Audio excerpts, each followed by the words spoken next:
more can I say? Top Billin. Yo, Top Billin to ya. All right, y'all, we back.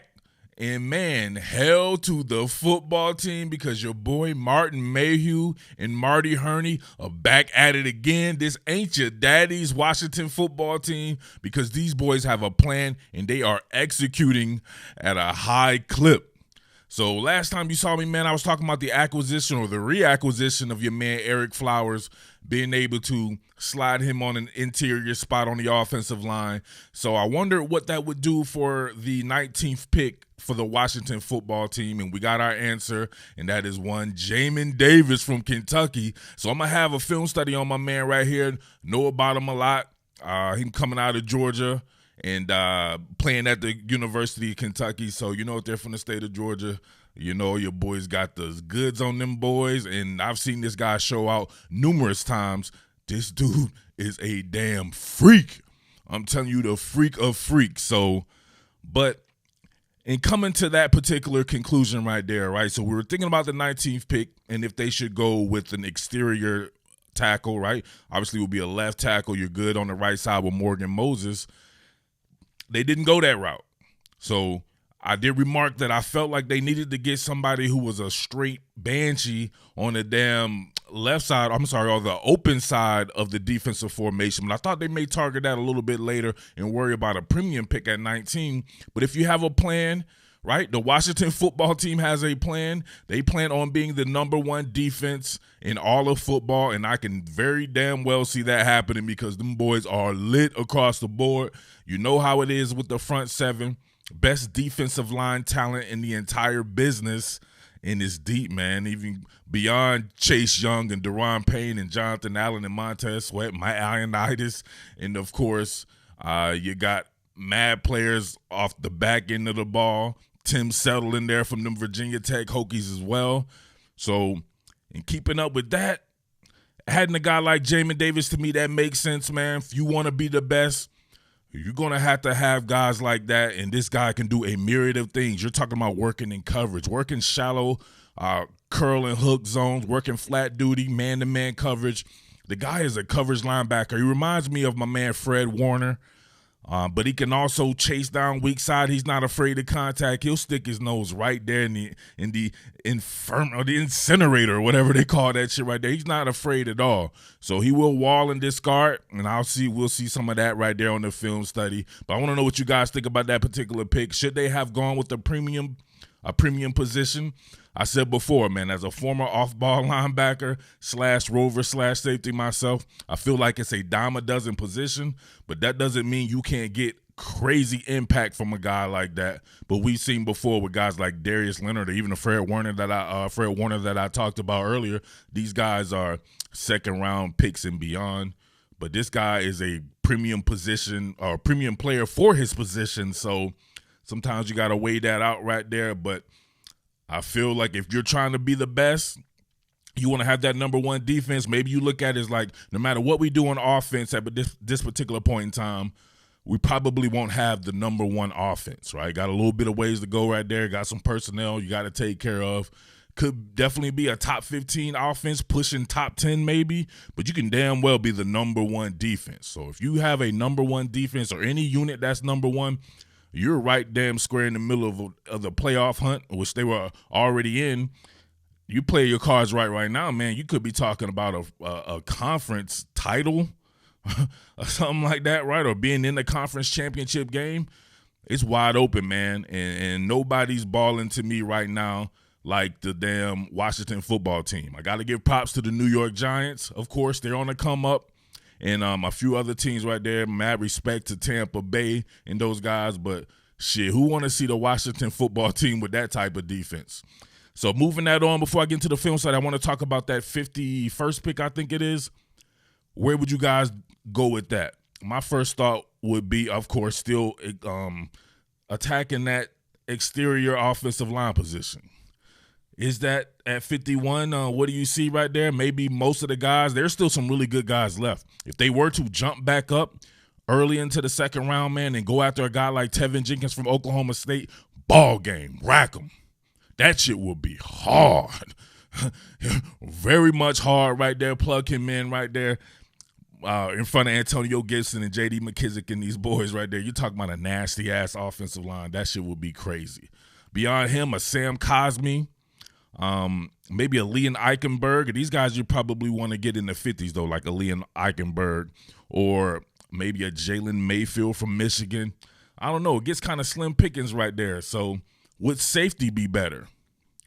Trayvon Merrick somehow is still on the board. Now, that would be a guy you jump up right there if you want to run big nickel, have your man Landon Collins roaming the box, Cam Curl in a very similar role as well, covering tight ends. You have Jamin Davis who can also cover tight ends, so you can alternate like that. But then you have yourself a post safety in Trayvon Merrick where you could definitely do a lot of things that has to do with deep third coverage, or you can run your quarters coverage because you got a couple of safeties there that could cover. That wouldn't be dope. That would be hard. But even if you want to stay put at the 50s, man, a guy like Javon Holland would be perfect.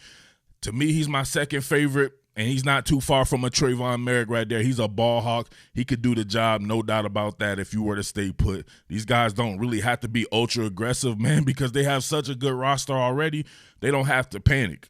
They can stay put and let the ball and let the chips fall where they may and just, hey, take the best player available, right? I'm not a big best player available guy, but when you do have a really good roster like Washington football team has, why not? Why not? But beyond that, man, you guys let me know where you want to go with that 51st pick. And then in the 70s, whatever, same thing, best player available. But, man, let's check this out right here with your boy Jamin Davis. Real quick, we can see my man at his pro day, so this unofficial, right? So you got to take this and kind of take it with a grain of salt. Just use it as kind of a base measurement because we know it's not official stuff. But 6'3.5", 234 pounds on the weak side, an open side formation player like that with all that length. A 42-inch vertical leap, 11 foot in the broad. Ooh, man. Come on, what are we doing here? They had him at 4.41 in the 40. Someone had an official and unofficial posting of 4.37, but come on, let's be real here. I've seen anywhere from the mid 4.4s to like a 4.49-ish or whatever like that. If I had to put my measured eye on it as someone who's timed a whole bunch of kids and had to been timed myself in the 40 and everything like that, I would give him a legitimate, probably like a 4.45 to 4.47. He can fly, and he flies on tape. It's a big difference. A lot of these guys post these times, right, and you're like, damn, he runs that fast? It's because they don't play fast. He plays fast. That's what I worry about, what you put on film, right? This isn't the Olympics, homie. This is football. It's an actual sport, so you have to be able to play your sport fast. And like I said before, reminds me of the great Fred Warner, who was 6'3" and 3/8, 236. So very similar in height and weight. 4.64 for Fred Warner. He plays extremely fast and can cover. He's just a real heady player who understands how to play the position. 38.5 vertical leap, 9.11 in the broad. So you can see with the unofficial times, your boy Davis is a little more explosive, but it could be pretty even. 6 in one hand, half a dozen in the other.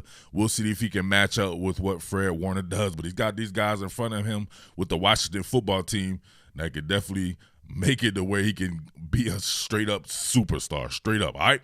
Let's go ahead and get into this film study, though. All right, here we go. Keep in mind, he's an open side player, so you're going to see him sometimes overhanging. You'll see him a lot. They play a lot of shallow zone defense, and he has to work a lot against slot receivers, too. But you see his ability to run sideline to sideline, of course, and he takes the proper angles. You want to always keep it flat down the line of scrimmage, keeping it parallel. So you'll see right here on this pitch, the running back here, Snoop Conner, he tries to get to the outside, but he's stringing it along, running the same direct path that the running back is running here. Look at that. Stringing it along. You can even see him kind of try to get parallel at one particular point in time. Show it again from that particular angle, full speed. See him originally shoot. Understand he has help on the outside there with his cornerback as well. Some of these guys, right, originally, if they would have came like this, they would have just took a poor angle and would have ducked under, right? They would have been ducking this way trying to get him, but he's smart enough to understand leverage and angles. So he keeps it parallel there. And you see the guy had to start chopping his feet because of the corner out there doing a good job of maintaining edge right there. But he continues to string along, and he's the guy right here ushering his ass to the concession stands. Make his ass sit in the front row. Let's go. I did a film study on Micah Parsons, and I remarked about his inability to wall and discard. He's not keen on meeting physical contact, stacking that bad boy, and then discarding the block. He's more of a skirt around kind of guy. Jamin Davis is a little bit in between. He will definitely meet some contact. We'll see right here. The tight end right here try to climb up on him. They're running a counter OT right here. So you're going to have, of course, the tackle coming around, and then you got the counter here. So a lot of stuff going on, a lot of action, a lot of cheese there that you can't fall for, and you got to be on your P's and Q's. But look, get up on him. Look at him use his arms, discard, and he's in there. Check it from this angle. Stand your ground, right? That's the stand your ground law. See him right here? Keon Zipperer climbs up on him. He meets that right there. Wall and discard. You want to wall him, right? It's a good meeting of the minds right there. Keon Zipperer being physical, but he understands leverage as well, so he knows if he's out here, he becomes the new contained player with the defensive back meeting Stone Forsythe to tackle there. So he keeps the edge, keeps contained right there, walls and discards, gets in on the tackle there. So that's some physical play from a weak side player. That's what happens these days with the advent. Not the advent, it's old school, whatever like that, but ton of motion, ton of trade game happening these days. So even though you're an open side player, sometimes, man, you'll have to play on the strong side or on the close side of the formation, and you have to be able to discard blocks. He does a good job of that right there. See him work out in space right here. He's going to get depth, and then they're going to check the ball down the running back Naquan right here, and you can see him work out in space, tackling in space. So being able to read that. So I look at him as a really good tackler in space. He has a distinct style right here. If you'll see him right here, when he comes up, you'll see him chop. So I was more in this mode as well. Right here, you'll see him. Some people, they'll run full speed and just launch themselves at him at a target. He'll sit here and he'll chop because he doesn't necessarily want to make the big hit. He wants to make the short tackle. So he'll see guys unable to get around him because he didn't commit and just trying to drive his shoulders. He chops, waits, and look at him. Able to corral a guy that's pretty hard to corral in open areas like that. So that's always a good thing right there, man. I like short tacklers better than I like guys who are trying to light people up. That's just my opinion. It's the playing style, so it's not one better than the other. Gag sweep right here. This time you see, like I said before, with the trade game, your close side player right here can very well switch, trade all the way over, just like that. Now you become a guy that you're more than likely going to have to meet some contact. So you will see that right here. Got a guard and guard sweep. Got him right here coming. Richard Garage, Stuart Reese coming as well. So he's going to come meet that. But he does does it a different way because he, once again, understands he's not the contained player. So you see him skirt around the block. Look at this. Forces the fumble and recovers it. Like the great LeVar Arrington. Man, I miss LeVar Arrington. That was my dude. See it on this right here? Almost a kind of a pin and pull. Now look, you got Garage climbing on him, but you can see his vision right here. He knows to keep it inside out. You got the defensive back right here meeting it. He's the contained player. He understands the gap. Here's his gap. Gets skinny right there. Richard Garage, nothing to it right there. Breaks through that. Seals off, right? So he's walling. He's just creating a 3-4 car pileup. He gets skinny through there. Corrals Naquan right. Slings him around, forces the fumble, and then recovers it as well. A hell of a play. Little dart route here by the tight slot. He is right here getting depth and then closing. He's definitely one of those EMT workers because he's going to be first on scene. Get depth, quickly. Look, this is why I want to show this wrap and roll. He's a wrap and roll tackler. Look at it again from that angle. Not necessarily driving with the shoulder. He wants to corral you. Wrap and roll. Get underneath your legs. You can see it from here. Here he is. Wrap and roll. One more time, slow-mo on that. Being able to play through the eyes of the quarterback there. They're really good at their zone coverage. Now you have to come up and get the target on the ground. You can see right here, head on the outside. Like they always teach you, head on the outside.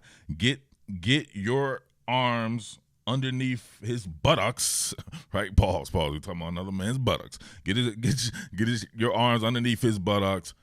Drive and roll. That way, when you start rolling like that too, sometimes you'll force that fumble just from the action of somebody having to twirl around like that. Matchup zone right here with the baddest motherfucker on the planet. So he's going to be running in an over route. He being Kyle Pitts, a.k.a. Checkmate, went to the Atlanta Falcons in this matchup zone. So if there's nothing doing there, he's manning this particular shallow zone. But if something crosses, he has to turn and run with it. And you can see his athleticism, ability to flip his hips and everything. That's why he'll be damn good. Him and Cam Curl teaming up on tight ends. Look at him flip them hips right up in his hip pocket there. Not panicking. I love it. Absolutely love it. 6'3", 230 something. With those long ass arms there. They did a good job of checking off a checkmate. So he was working the shallow zone until, of course, someone comes in his zone. Now he has to match that particular pattern right there. Reading the eyes. Knowing there's no need to go and track right now until he's completely in phase here. Right? Doesn't give Pitts anything to work with right there. That was some really good coverage. Really good coverage, man. Back working weak side, getting skinny, shooting gaps. Ooh. Can't get away from right there. If you have a good guy that's good on contain right there, John Bostic at a mic. Working contain, or whomever's going to be over there, whether it be Cam Curl or Landon Collins, right? My man Landon Collins, Lando. Somebody's able to keep containing. This guy can work from the open side. Look at him. That's how you do it. You want to stay parallel to the line of scrimmage. Look at him. He's shuffling. It's almost like basketball, like defense in basketball. You want to shuffle your feet, stay parallel to the line of scrimmage. You see the gap, then you shoot. Richard Garage unable to get to him right there. Guy's a heady player, technique, maven, everything you can think of, all wrapped in a freaky-ass athletic body with a damn 10-pack. Don't get it twisted. He can deliver some punishment now. You see him getting depth here. You get a check down to Kylan Hill, and he comes and strikes and arrives with a bang. The diamond cutter. Look at this. Ooh. That was hard. It's nasty. Check this out right here. Kylan Hill. Ooh. Come on, man. Hit that man. Soften his stool. Kylan Hill will have, come on. Kylan's going to have no trouble on the toilet tonight right there. You can see that man looking like a crash test dummy, and then bang, fertilizes his ass. Come on, man. He going to be needing a service dog. Floating shallow zone. You'll see his ability to read the quarterback and break on the ball. Almost gets himself a pick six here. He did have one against Tennessee, but look at this. Oh! Just out of arm's reach. I think he actually tips this. Oh, he did. He tipped it and it still went to the receiver. Go back on it. Here he is. Floating, coming out of his pedal, still reading. You got those twin drags right there, so their mesh concept underneath here. Continues to read, breaks on the ball. Yep, tips it, gets a fingertip on it, and it still goes to the receiver, but he drops it, so it's a PBU right there. Yes, sir. Hashtag real men watch to the end. Hashtag real football heads. Make sure you support quality content. And here you go right here. Your man, this time, a weak side run. Look at that. They pull power to the weak side there, tried to get at him. That's what you try to do to some of these athletic dudes. You want to see what they're made of. So you get the puller coming here. You got the QB counter. QB counter, right? So you're playing 11 on 11 right there. Here he goes. Meets the contact. Boom. Boom. Beats the contact, maintains a little bit of an edge there, and then disengages, actually. So he didn't have to discard this time. He disengages. Long arms of the law, bringing down Emory Jones. So there you have it, man. I'll have more on this cat later on and working the rest of the draft and seeing what they'll come up with, man. I feel like they can't lose. They're in a no-lose situation with how the roster is already constructed. I would like to see them target a quarterback a little bit later. Perhaps, I don't know how you guys feel about J.D. McKissick, but there's an upgrade to J.D. McKissick for somebody who can be even more explosive than McKissick is and a Kenneth Gainwell. He may be available. Repair him up with his boy Antonio Gibson from Memphis. A safety, like I said before, maybe even another big corner. I know Kelvin Harmon comes back this season. And, of course, Cam Sims is there, but you just never know. Right? Best player available, right? All right, but it's your boy Murph, the Underground King. Make sure you support quality content. Anything you want to give is anything, baby. Make sure we keep the lights on here at Top Billin. You know I'm giving you the goods, giving you that heat rock. I know it's entertaining as well, so it's definitely something that you can help pass the time and learn about your team. So make sure you support quality content to make sure I can continue to cover the Washington football team as necessary. All right? But it's your boy Murph, the Underground King. Thank you for watching as always, and peace. What more can I say? Top Billin.